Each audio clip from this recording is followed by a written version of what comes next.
नमस्कार दोस्तों, मैं राजेंद्र सिंह ठाकुर आप सभी का एक बार फिर स्वागत करता हूं रेडियो भारती के नए शो में, जिसमें हम आपको सुनाएंगे वो कहानियां जो आपको गुदगुदाएंगी, ज्ञान के समुद्र में गोते लगवाएंगी और आपके बच्चों को संस्कारी बनाएंगी। तो शुरू करते हैं अकबर बीरबल की वो कहानियां जो मजेदार हैं, चतुराई और हाजिर जवाबी के लिए जानी जाती हैं।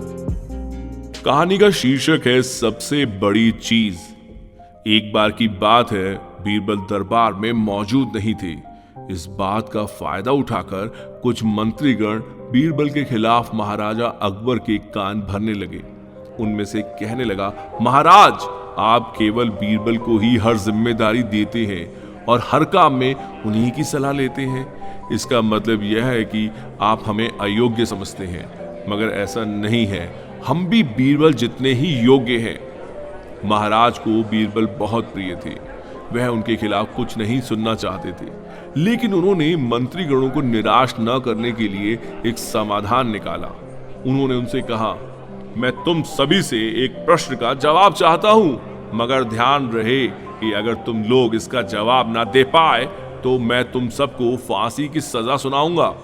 दरबारियों ने झिझक कर महाराज से कहा, ठीक है महाराज, हमें आपकी ये शर्त मंजूर है, लेकिन पहले आप प्रश्न तो पूछिए। महाराज ने कहा, दुनिया की सबसे बड़ी चीज क्या है? यह सवाल सुनकर सभी मंत्रीगण एक दूसरे का मुंह ताकने लगे। महाराज ने उनकी यह स्थिति देखकर कहा, याद रहे कि इस प्रश्न का उत्तर सटीक होना चाहिए। मुझे कोई भी अटपटा सा जवाब नहीं चाहिए। इस पर मंत्रीगणों ने राजा से इस प्रश्न का उत्तर देने के लिए कुछ दिनों की मोहलत मांगी। राजा भी इस बात के लिए तैयार हो गया। महल से बाहर निकलकर सभी मंत्रीगण इस प्रश्न का उत्तर ढूंढने लगे।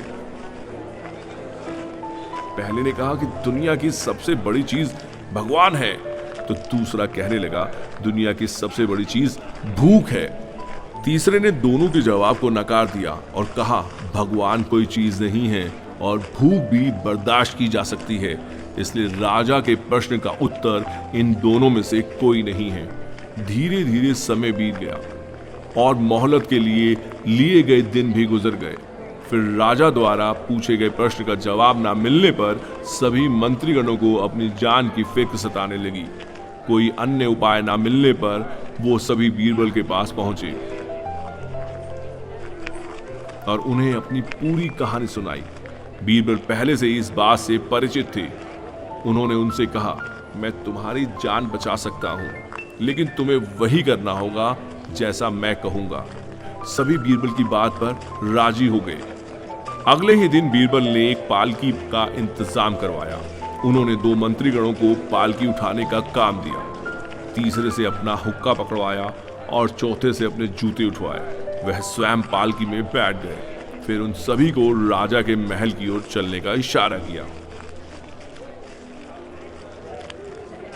जब सभी बीरबल को लेकर दरबार पहुंचे तो महाराज इस मंजर को देखकर हैरान थे। इससे पहले कि वो बीरबल से कुछ पूछते, बीरबल खुद ही राजा से बोले, महाराज, दुनिया की सबसे बड़ी चीज गर्ज होती है। अपनी गर्ज के कारण ही यह सब मेरी पालकी को उठाकर यहाँ तक ले आए हैं। यह सुनकर महाराज मुस्कुराए बिना न रह सके और सभी मंत्रीगण श्रम के मारे सिर झुकाए खड़े रहे। कहानी से सीख। इस कहानी से हमें यह सीख मिलती है कि हमें कभी भी किसी की योग्यता से जलना नहीं चाहिए, बल्कि उससे सीख लेकर खुद को भी बेहतर बनाने की कोशिश करनी चाहिए।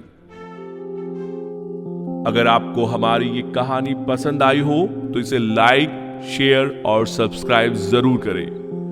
आप कोई भी सुझाव देना चाहते हैं तो कमेंट सेक्शन में आकर जरूर लिखें, क्योंकि आपके सुझाव हमारे लिए बहुत कीमती हैं।